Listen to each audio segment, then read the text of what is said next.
সংসারে দুঃখ আঘাত তোমার প্রাণে বিনার ঝংকারে ঘোর বিপদ মাঝে কোন জননীর মুখের হাসি দেখিয়া হাসো ঘোর বিপদ। First of all, many thanks for this invitation and for giving me this opportunity to talk about André Beteille. When we are talking about him, we are talking about an outstanding scholar, a committed teacher who made remarkable contributions in different fields of study. His studies of caste, agrarian, social structure, stratification, inequality are very well known. And so are his studies of institutions, civil society, backward caste classes, university, ideology, intellectuals, and so on. I like to think that the first set of concerns were his early concerns, and his later ones, starting with institutions and so on, were his newer concerns. And I like to think that they were towards considerations or reflections towards constructing, building a democratic society in India. And of course, his abiding interest in sociology, social anthropology, and comparative method persisted with him more or less throughout his intellectual life. Now, his passing away, we are mourning. All of us is passing away, his family and friends, and I like to think I include myself as a privilege, having had the privilege of being his friend.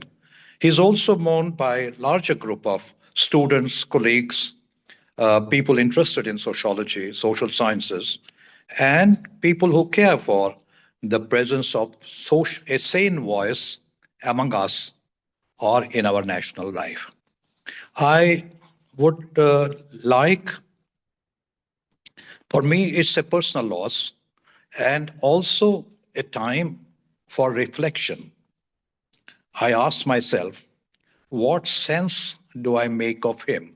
A person whom I have read, a person with whom I've had innumerable rounds of discussions and had the privilege of enjoying his friendship. I can start straight away with one comment. And when we are talking of André Beteille, there is a Bengali word that I wish to use here. The word is barabari, which is cannot be easily translated into English, but basically it means excess. So when we are talking of André Beteille, we are talking of a person who was not a person of barabari. He was not a person who indulged in excess in personal life or in his professional or public life. He was a man of shonjom, another Bengali word with its root in Sanskrit, which is restraint. He was a man of restraint. And we must keep this in mind. Actually, I personally think if we keep this in mind, that he was not a man of barabari, he was a man of sonjom, then we can understand him better as a sociologist, as a public voice, as a personal friend. Actually, one service we can do to him is not to do barabari in his memory and try to observe shonjom, restraint. And more, we can do justice to his memory if we can internalize the mode of thinking and behavior which is characterized not by barabari, but shonjom. Now to the theme. Anand, you have packed quite a lot. New World Sociology, Love, Trust, Labor, Critique, Creativity, and Transformations, a Memorial Journey. I'm quite sure I have delivered a lecture in 2024 at the kind invitation of the organization, where I did undertake some kind of not memorial journey, but biographical journey on his 90th birthday. Anand, your love for him and I know you very well, that you engaged with him both personally and academically. I would like to concentrate out of the themes that you have thrown together on New World Sociology, which I think is the dominant point that you wish to make. And please, I plead for indulgence. Let me, in order to talk about New World Sociology in the context of Andre's thought, please allow me to preface it with his considerations on universality.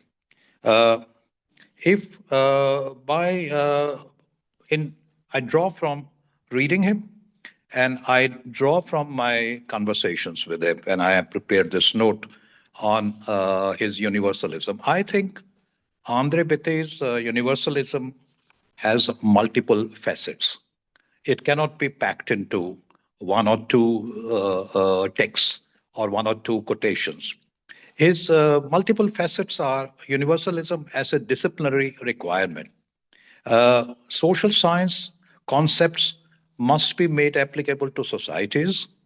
Not that societies are the same, but nevertheless, we must have universal concepts. And for this, he turns to comparative method. And actually, he, following Durkheim, he is very clear. He says comparative method is constitutive of sociological understanding. The second point, the second facets, if you like, is one sociology, many societies. He is here talking in terms of not Western sociology, Western society, or rest of the world. He's also not talking in terms of universalism as of a proprietary claim of a particular civilization. So he's talking in terms of different locations, many societies, and universal one sociology. And therefore, a corollary of this is that he was not particularly keen on identifying Indian sociology as a domain of Indian-ness as against universal sociology. And at the same time, his universalism and other facets, if you like, is without homogenization. And here he will not go for false universalism, not to flatten differences, and that for him would be bad universalism, but to highlight. And yet another domain would be universalism operates at multiple levels. He would talk in terms of universal norm and universal fact. He talked about equality as universal moral norm and inequality as a universal fact. And with this, he tries to avoid two errors: cultural relativism, denying equality, or moral moral particularism, which denies inequality. Now, coming to constitutional universalism. For him, constitution and citizenship are indeed important for modern societies. He's not all that keen to highlight culture as he highlights citizenship, which is the basic anchor for constitutional universalism. And here, it is in this context, he talks in terms of institutions and rights of citizens. Universalism against moral absolutism. He does not license moral certainty. Social sciences cannot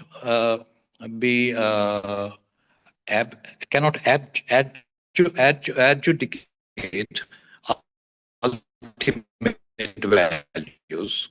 He therefore would like it to be a matter of rule, procedural, and these leading to universal insights. And finally, further, he talks in terms of universalism as a protection against parochial nationalism, and he talks about universalism without teleology. No single path to modernity, no universal trajectory, and public universalism, not enclosed, bounded dialogue, but clarifying for the public. And that is where he took his role as a public intellectual seriously. To summarize, his dimension of universalism at epistemic level, it is comparative method concept based. Normative level, it is to treat norms in terms of given by across societies, empirical by facts as observed, political, constitutional, not cultural, method apart from comparative method that I have said, talked about, is restraint. Actually, I was rereading some selected texts of Weber in order to prepare my notes, it is restraint coming through all over, and that was the kind of man he was. And in the context of a very emotional culture or emotionally charged atmosphere, Andre was sane because he never lost sight of this restraint. He is he does not consider exceptionalism as a valid counter for nationalism, nor does he consider imperial claim of civilizational monopoly over universalism. With this preparation, I would like to turn to Anand, your major concern. What do we get from André Beteille on world sociology?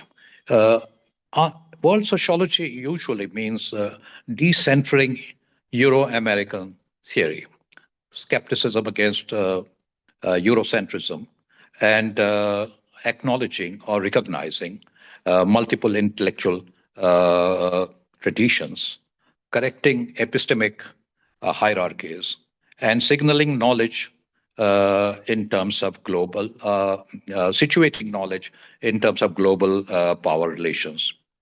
Andre Beteille's contribution would move in a somewhat different direction towards this. He rejects Western, non-Western, indigenous, universal, or Indian universal sociology, as I highlighted. One sociology, many locations. He denounces Eurocentrism, but without privileging a civilizational relativism. For him, knowledge is universal by discipline, not by origin. And he's comparative at the core. And in this, very interestingly, we get from Andre that Beteille that we should see similarities across differences and differences within similarities. Don't absolutize yourself, no matter whether you're Western or non-Western. And along with this, he would deprovincialize West, and he would also deprovincialize non-West. Critical, he's in this context critical of Western universal, but also critical of non-Western exceptionalism. Now, these are some of the points that I can glean out of his writings that I've read, with Anand, your invitation in mind and the theme that you have given. What I must also highlight that he does not give us, when we are talking of world sociology, a manifesto.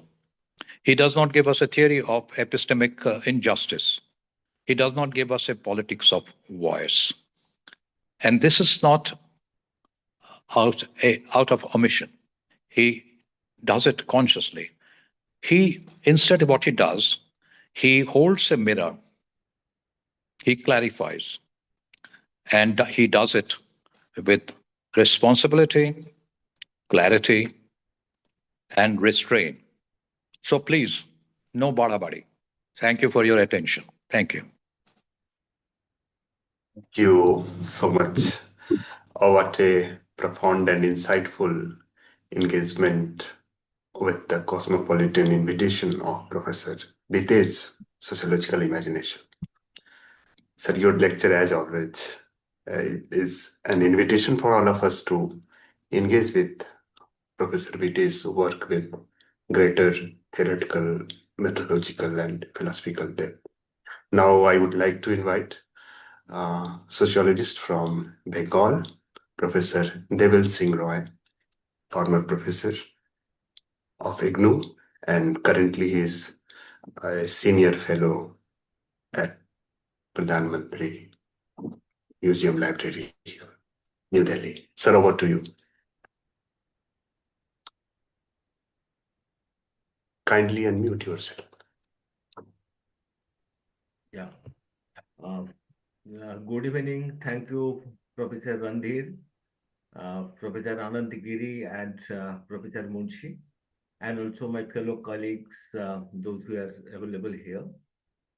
Uh, when we talk about Professor André Beteille, usually it comes to our mind that Professor André Beteille always appeared as an intellectual of perfection. Intellectual perfection, both in the academic terms, as a teacher, as a learner, as a public intellectual, as an orator. He always reflects himself as a perfect reflection of any academia. That is, we usually find and imagine to be a perfect intellectual, we find André Beteille in front of us. That is always given and taken by most of the students and admirers. Let us see the way we like to see Professor André Beteille. André Beteille is a long span of academic world, his writing, his contribution. And specifically when he was writing, as Professor Munshi pointed out, early Beteille and also the later part of Professor André Beteille. If you look into the early part of Professor André Beteille, he was standing between very contradictory worlds. Let us understand the whole flow of Marxism on the one hand and the functionalist school on the other.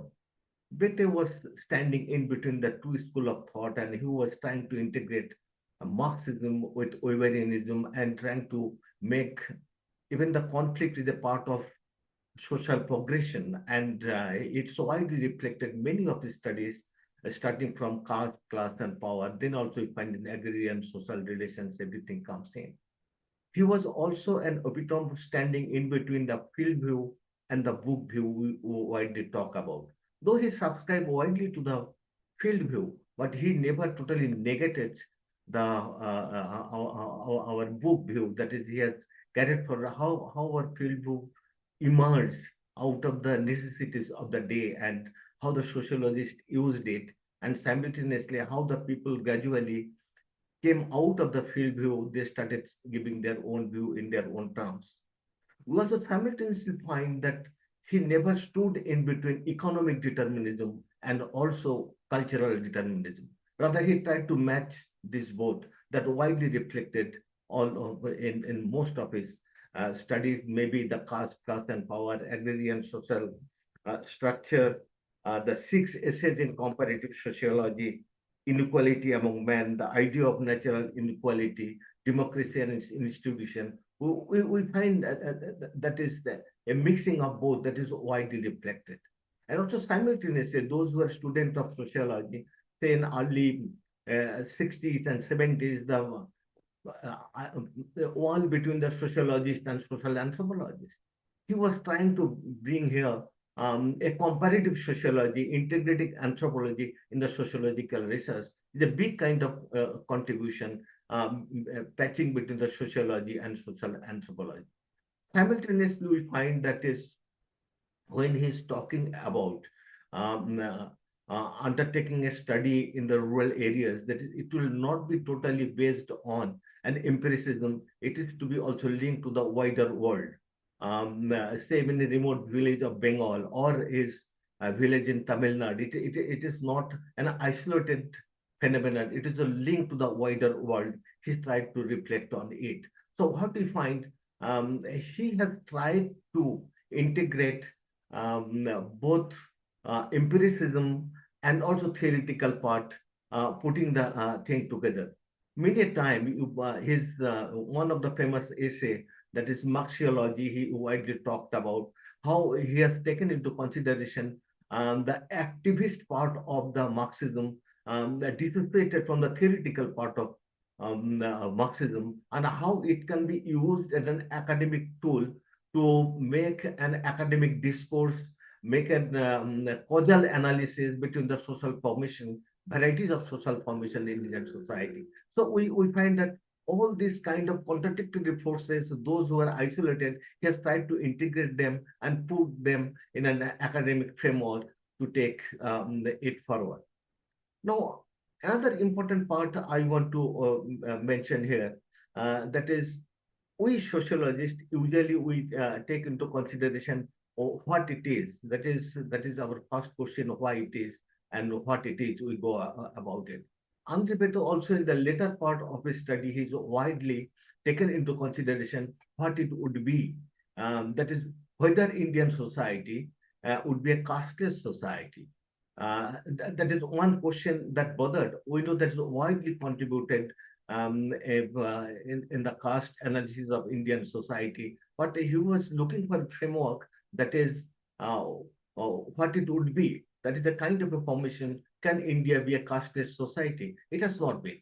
But if it has not been, while I was preparing this note for this today's presentation, one paragraph from André Beteille's Caste and Varna, his famous essay, he's pointing out that caste identities has come to the forefront despite varieties of these efforts made by the state and the civil society. Now he talks about the continuing strength of these collective identities, that is primordial identities, is the reflection of the failure of the institution of the civil society to take roots and the greater strength in independent India.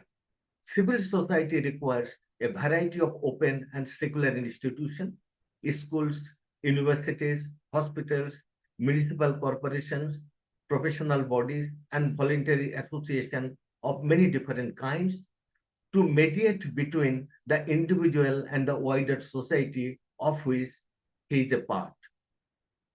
At the time of independence, it was hoped that these concerns and secular institutions would give shape and substance to the democracy in India, and at the same time drive back the consciousness of the caste and community. They have failed to provide what was expected of them, and it is no surprise that the older forms of collective identities have not only held their ground, but becoming increasingly assertive. So he was having a vision of a society, and he was talking about our civil society and state has failed to provide that space. That is one of the important assertions André Beteille, as an academic, as a public intellectual, he has widely made. Now let me make some of the personal interaction. There's a very learning interaction with Professor André Beteille. I met Professor André Beteille in 1982 in Meerut University when he came to give a public lecture on Indian intellectual. And he made two important submissions.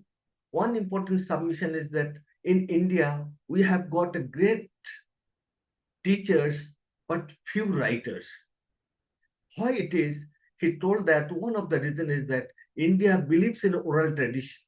That is, our part of a literary tradition, we believe in oral tradition. The writing part, it has been very weak because he was drawing the line between the Shruti, that is Veda, which was going from one generation to another through the learning process, the words of mouth, and later on it came to the written form. And he told, and he made an instant survey in the audience, how many of the participants in the audience writes the diary every day? And nobody was raising that hand. And Professor André Beteille told, even that day in 1982, regularly he takes note of what's happening in and around the society.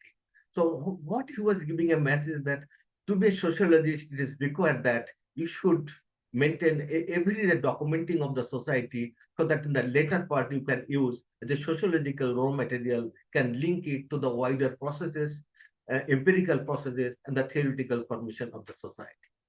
Second important part is that he came and he was chairing a session. I was to make a presentation in the Meerut University in 1982. And title of my paper was Changing Agrarian Class Relations in West Bengal. And he instantly corrected me, told me, you write it, Changing Agrarian Social Relations in West Bengal.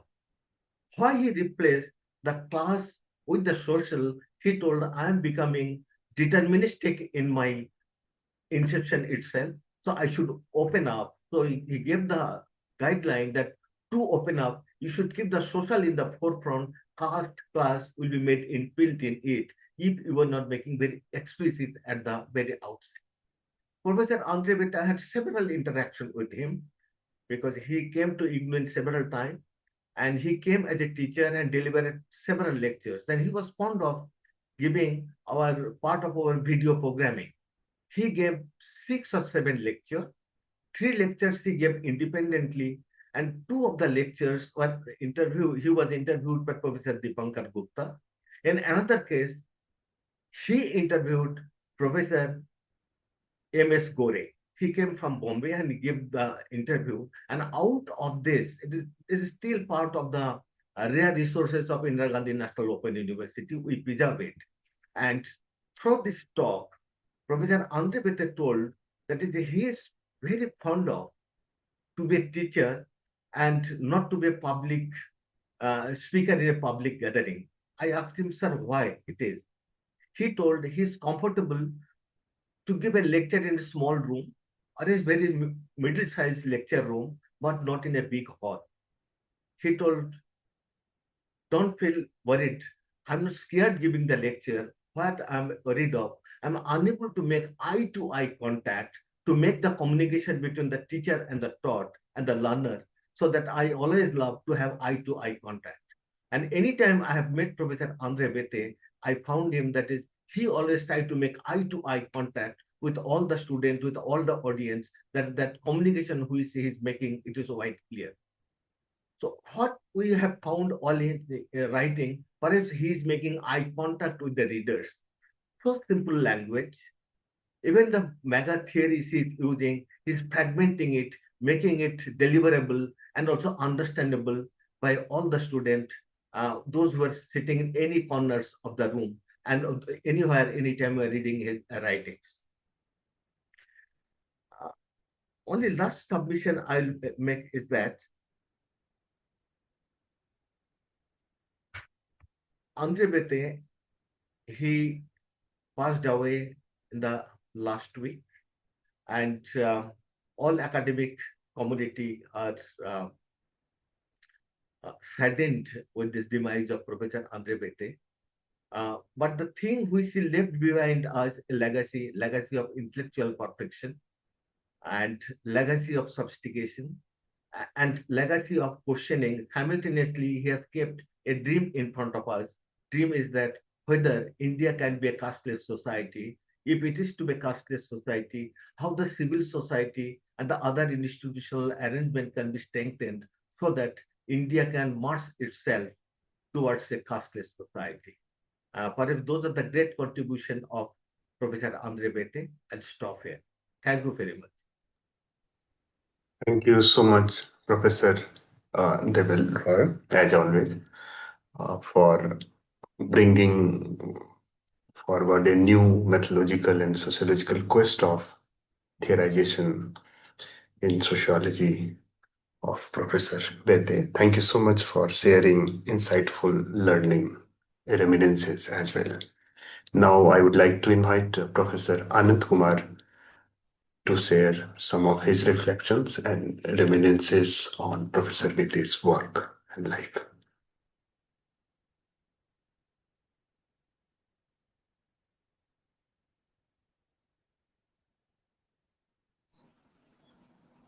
Friends, we are all sharing our grief on the passing away of one of the great masters of sociology in India and the world, Professor André Beteille. I'm very happy to join learned scholars like Professor Surendra Munshi and Debal Singh Roy. I also had the privilege of being his distant student because I did my early sociology at BHU and then at JNU. But such circumstances developed that I became a fan of his writings. He was not a populist writer. He had the courage to take different position. He never was part of a crowd, and he did not develop a fan club. He was an independent, courageous, and engaged sociologist. The understanding of Indian society was very deeply marked by idealism of Indian nationalist movement. Jawaharlal Nehru and Mahatma Gandhi gave us the dreams of an independent India, democratic India. But the dream was analyzed by people like Professor André Beteille in very objective manner. And he had many disagreements with some of the values which were basis of Indian national struggle. He was not dismissive, but he was cautious. He was not utopian. That's why my friend and senior Professor Dipankar Gupta, who did a very systematic study of Professor André Beteille, titled the book Dystopia. We were belonging to a generation which was between utopia and dystopia. Utopia of casteless society and dystopia of deepening of caste loyalties and caste identities because of parliamentary democracy. I had the privilege of going deeper into his work when I became a fellow of Indian Institute of Advanced Studies, and I tried to use his writings. I was so surprised that he was warning us. He was not alarmist, but he was warning us about our hopes. And he took Indian society's realities in a very objective manner. His famous work about social inequalities made my generation permanently convinced that we should not be worried about stratification of society. We should look at the inequalities, because stratification and inequalities are two different things. Similarly, he was very doubtful about the value of the concept of backward classes.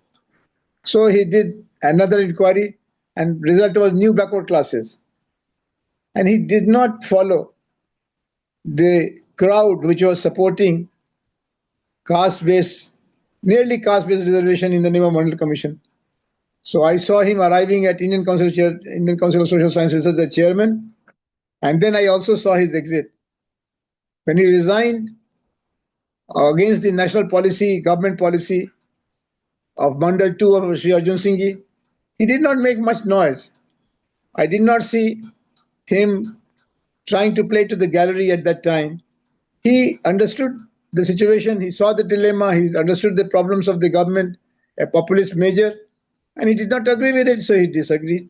And he made his disagreement clear by resigning from the post of chairman of ICSR.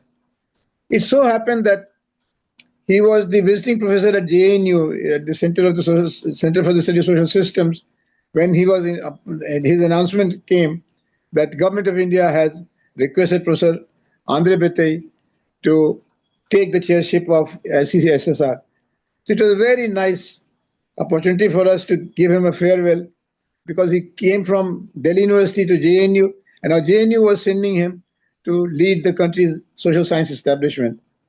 When he became chairman of ICSR, he did many new things. He also maintained some of the old traditions, particularly trying to patronize the independent research centers. And he appointed inquiry committees to visit each one of the recognized centers of social science research and invited very unconventional people to go and study them. And the reports were honored by him. So he was a team builder. He was a man who did not have any worries about being popular. He looked at the facts and explained them in particularly caste, class, and power. Many of my generation people were worrying, were habitual of classifying people, whether this scholar belongs to Marxist tradition or anti-Marxist tradition. Professor André Beteille was neither Marxist nor anti-Marxist. He was a sociologist. So when I asked him, when he was a visiting professor at JNU, sir, there should be a special lecture of you. He said, all right, what do you want me to speak about? I said, it's your wish. But it will be good if you can talk about class. He said, class? But only I'll talk about class. I'll not talk about Marxist class concept. I'll not talk about anti-Marxist class concept. And it was a hall full of scholars listening with pin drop silence. And he spoke like a school teacher, explaining delicateness and the power of the concept of class as used by Marx, as used by Weber, as used by new school of social research, And we were amazed by the sweep of his conceptualization of class. Friends, a scholar will be remembered as long as his writings are there. And Professor André Beteille will remain a pathfinder for the complexity of Indian society and culture. His books are nearly classics. His concepts are, whether you like them or dislike them, but you cannot ignore them. And I'm very happy that Indian Sociological Society had the opportunity of interviewing him. And his interview is also there for the generations to be enlightened and guided.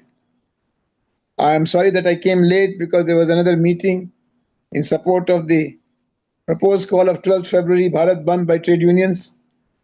And I'm sure that this initiative of Dr. Randhir and my friend Ananta Giri will be recognized by all of us, because I see many people of many generations coming together, from Alok Tandon to Achila and from Ananya to Anantagiri. So I am joining all of you in paying respect to one of the heroes of Indian Sociological Society, one of the masters of Indian society and culture. And I am sure that he will be there in midst of us because of his writings, because of his contribution. Farewell, Professor André Beteille. Thank you. Thank you so much, sir. Now I would request a respected participant if they want to share some of the reminiscences or reflections of life and work of Professor Beteille. You are cordially invited. I see so many. Yeah, so first I would like to invite Professor Ashok Kaulji from Banaras Hindu University, former professor of Banaras Hindu. Yes. Thank you very much, Randhir. It's a privilege to be the part of this listening these erudite scholars on the passing out of Professor André Beteille. I had an occasion of meeting Professor André Beteille a couple of times. Once, Professor Kumar had invited me also to Jawaharlal Nehru University as a visiting fellow when Professor André Beteille was a visiting professor over there. So, in an informal conversation, I told Professor André Beteille that during my visit in Rotterdam University, Professor William Fays, who is no more with us now, he told me that it was Professor André Beteille who introduced variable of power in sociology here in Notre Dame. I was surprised that in Netherlands, University of Rotterdam, people would not understand the Max Weber truly. And he told me Max Weber was properly introduced to the Notre Dame University by Professor André Beteille. We never knew about it. And when I told him, he was very happy about it. And perhaps then he had a conversation with Professor Dipankar Gupta, when Dipankar Gupta in his book introduced power as a given variable by Professor André Beteille to the world of sociology after Max Weber, the way it was introduced to as a textbook variable. Second thing was that Professor André Beteille, as I understand from Professor Munshi, Professor everybody, Professor Anand Kumar and other speakers, that he was a dignified person. There's no doubt about it. And he lived as a passionate, honest, intellectual. So he commanded respect. He became a referent person in this time. During these times, he might not be a populist, but everybody had a respect and honor for him. That way, he leaves behind a legacy of dignification, a dignified professor who never delinked attachment with what is called association.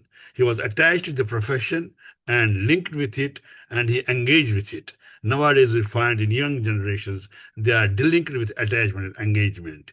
Perhaps he was one of those persons, one of those professors who thought that engagement and attachment cannot be delinked. Therefore, he was a universalist in a sense, a restrained person, what Professor Munshi spoke about, that he was a universalist in that sense. And I don't think his universality was the facts finding or empiricism as a comparative methodology did disconnect his universality with the normative procedures. It was not in that sense. Epistemically, he was linked with the factual understanding of Indian society in a sense that that people understood that his profession understood that this modern sociology, there has to be newness in sociology, and that newness will not come by the methodologies which we are opting about. We have to be very much enriched in language, in competence, in expertise, and in passionate work, hard work. Then alone we can understand this society. That way he was a comparative in his methodology. He was not a comparative methodology in order to compare of a centering and decentering, referent or a dereferent, or the othering in the process of othering, which comparison has given us. But he was in a sense of universality, in a sense that there was a linkage between universality and nativity, university and cultures. That's why he was very fond of this music and literature, and that linked his nativity to the universality. And that way he was not a restrained person. These are the words which I find I must speak about it, that his contribution as a power is available to the world of sociology after Max Weber in the academic centers. And second thing that I found is a dignified university person, and for which I definitely have a respect and a all-time appreciations for his lived life, and he lived dignified professor, and I really have a naman for him. Thank you very much, Randir, for giving me this chance. Thank you so much, sir. May I invite Dr. Patricia O'Brien? She is in the meeting. I request Madam to please share some of her reminiscences or reflections. Yeah. Well, thank you very much for asking me to speak. I'm just in awe of the previous speakers and the variety of opinions and they put forth.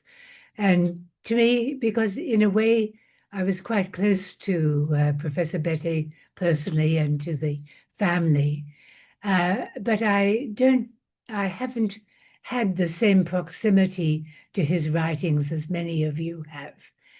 And so this has been very instructive for me, and I have no intention of giving instruction to others from my side. But I think that the variety that we've seen here, thanks to Professor Ananta Giri, bringing three very different people together to talk to us, has rounded out one's ideas about Professor Beteille's work in a very important way. So I'd like to say it's been a privilege to be here and to think on what each one of you have said, and of course, Professor Ananta Giri to begin with. So thank you for asking me. And this is a moment, of course, of personal grief for those who knew him and the family in a very personal way. Thank you. Yeah. Thank you so much, Madam. Professor Nilika Malhotra, ma'am, is in our meeting today. So may I invite Madam to share some of her reflections. Thank you, Randir. Thank you, organizers, for organizing such an important meeting where tributes are pouring in. And Professor Beteille's passing actually has brought back my time at Delhi School in the late 90s, where I had the privilege of being his colleague. I was never his direct student, but we would all, sitting in the lawns of Ratan Tata Library, we would see him come and go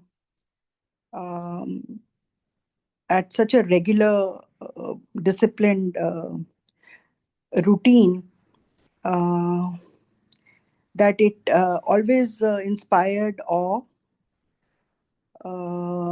in most of us. We had read some of his writings as students, but we saw him from a distance. So what I'm going to just speak in next 2-3 minutes is more about my reminiscences of working with him in the department than reflecting on his writings. Professor Beteille, as others have also talked about, was extremely dignified man who stood by his principles. And one has learned so much from him in terms of his discipline, the fact that he never missed a single class, that he would come from abroad and straight away from the airport, he would go to his 9:30 class. The fact that he wrote at least a paragraph or a page every day. These are the things that I heard from him on a regular basis when I sat with him having coffee in the school canteen. He was one of those people who would make anybody at ease.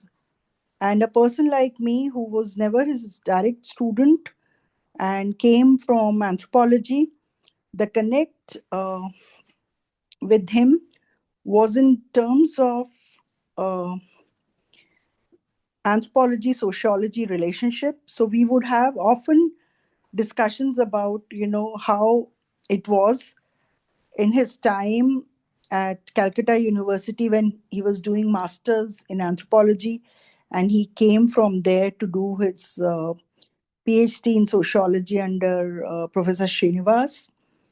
And he has also written extensively about a kind of identity crisis that he felt um, between his transition from anthropology to sociology.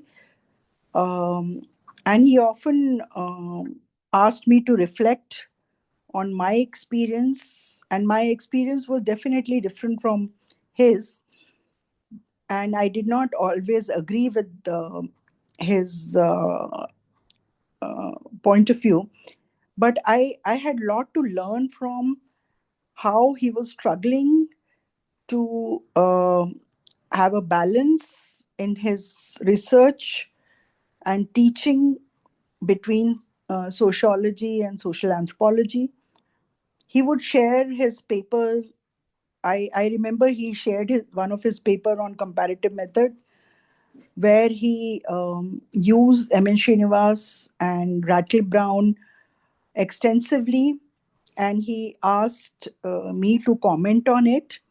He would share papers on published, say, in EPW by persons like Vinay Srivastava, who was also his one of his student, on the state of anthropology in India.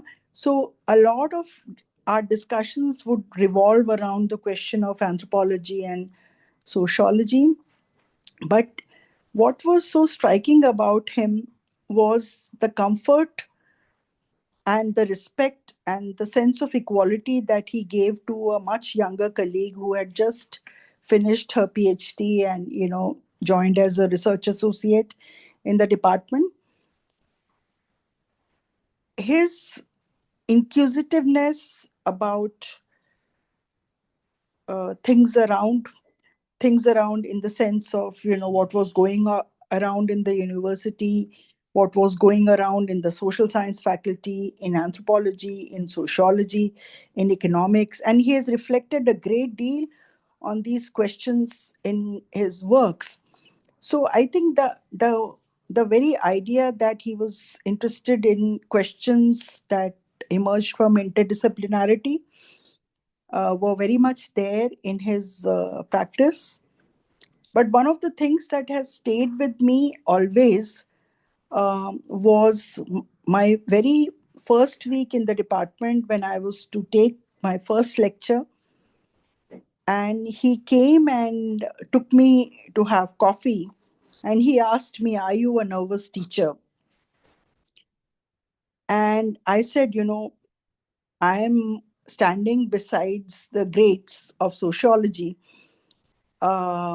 So I would be definitely nervous.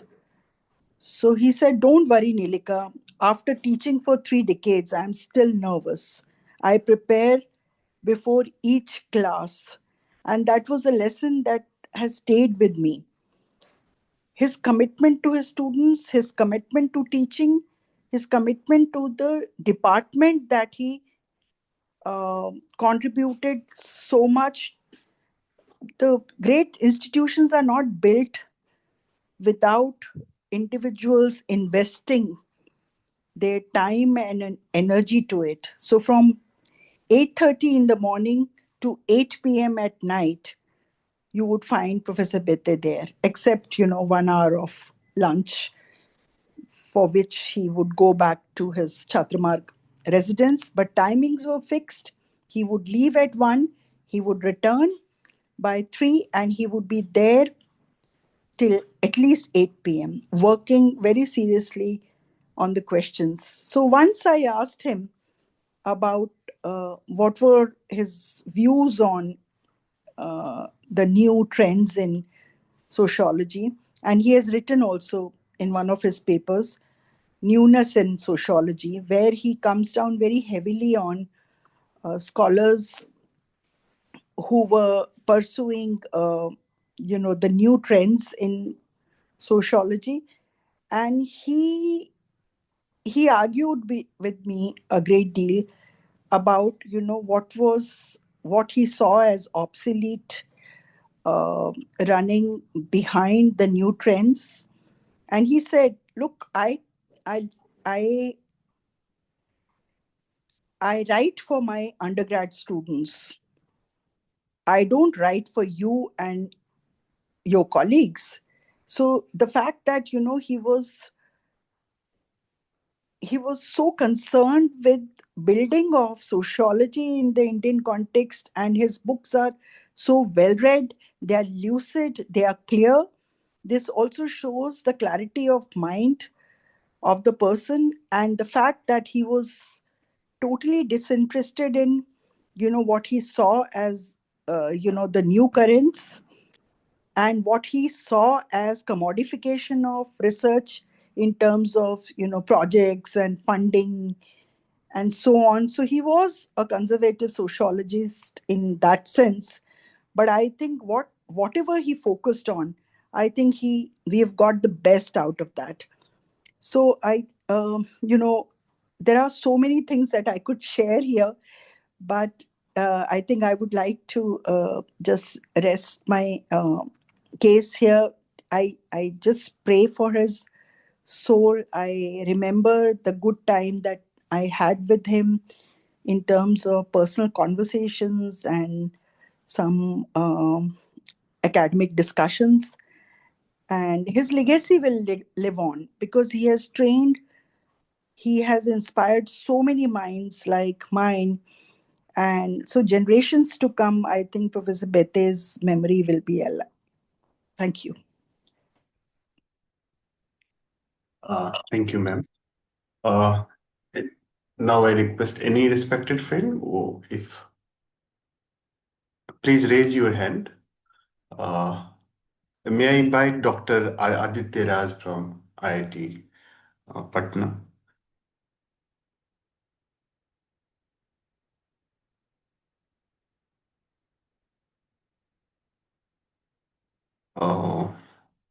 Is taking some time. Dr. Rakesh Thakur, he teaches sociology in Chandigarh. And So, a very good evening, and it is a very sad and a poignant moment for me. For the 3 years that I was in Hindu college, from 1991 to 1994, Professor Beteille was not only a professor, but we used to look up to him. And ours was a batch which was in the thick and thin of the Mandal Commission agitation. And I remember there used to be a Kranti Chowk. And I was a very youngster, just out of school. And after my plus two, doing science, had taken sociology. And I remember with a couple of seniors from D School Economics Department and Sociology, he used to interact and used to talk about the caste question. What did he believe in? And I was too naive then to really understand.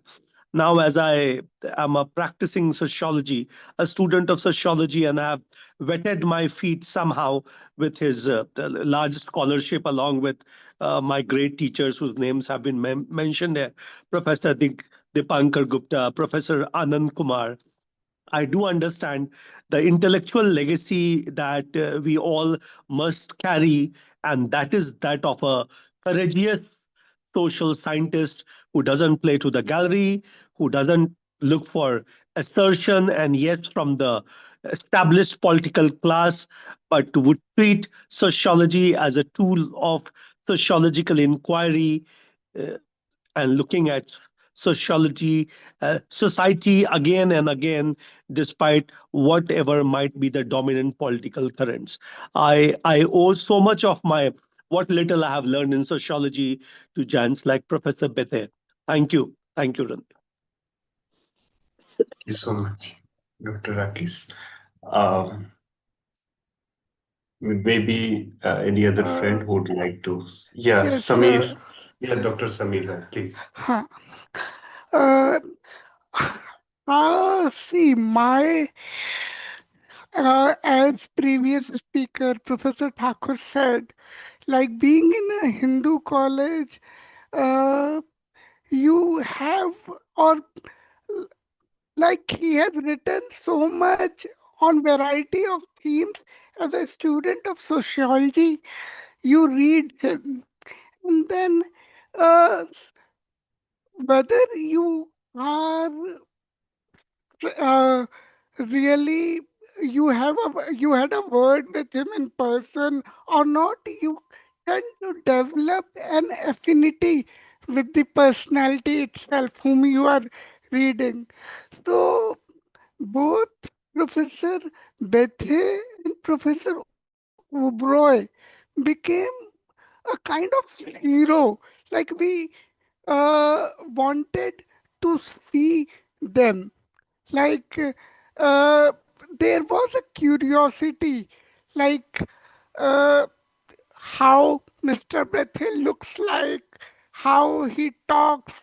So I remember, and in fact, I would credit my teachers at Hindu, be it Achla, Dr. Achla Tandon, be it Dr. Day, Dr. Ravinandan Singh. They taught us so well that that enthusiasm was really burning. And I remember it was like I was in third year of my graduation when I attended his talk in DU. There was some lecture series going on, so I attended it. Then when I joined D school, I remember that it was on the invitation of Professor Dasgupta. Professor Bethe came and gave us lecture on classical theories. So it was fantastic that a person whom you are reading or kind of idealizing is now teaching you. And then one fine occasion, like in the universities, students do, uh, you know, make up their own small groups to understand a difficult text.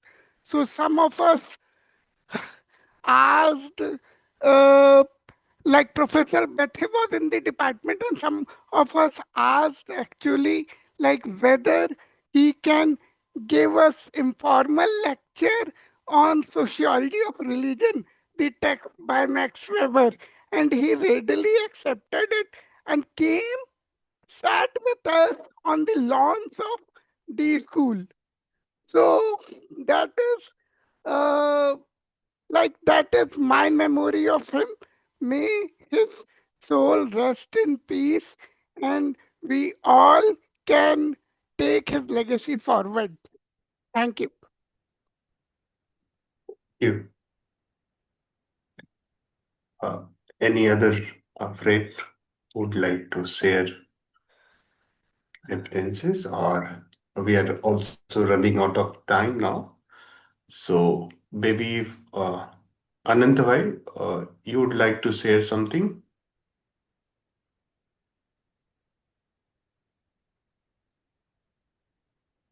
And he's taking some time.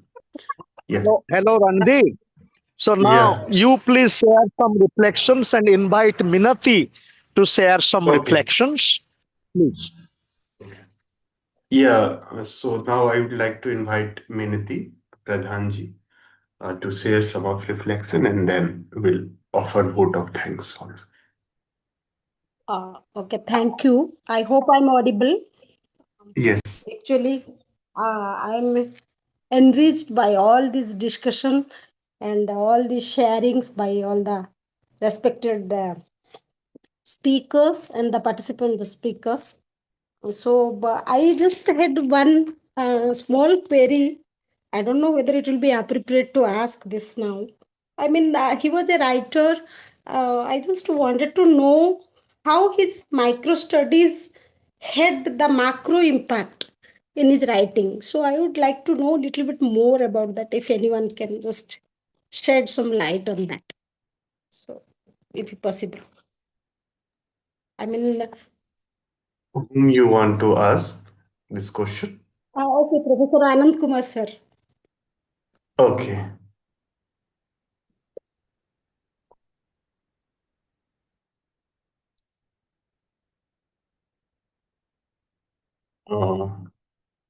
Sir, are you there? Or he's taking some time. Maybe we can ask this question to Professor Munshi. Yeah, Sir, yeah, you are sure. muted. What is the question, please?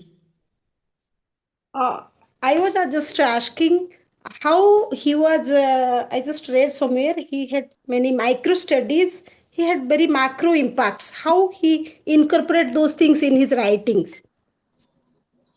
Well, the best thing to do is to read him and see how he does. And I would very strongly advise you pick up some of his early writings and see how he does that. Oh, okay, thank you. So, Randhir can be closed now, or we have to any closing remarks from you?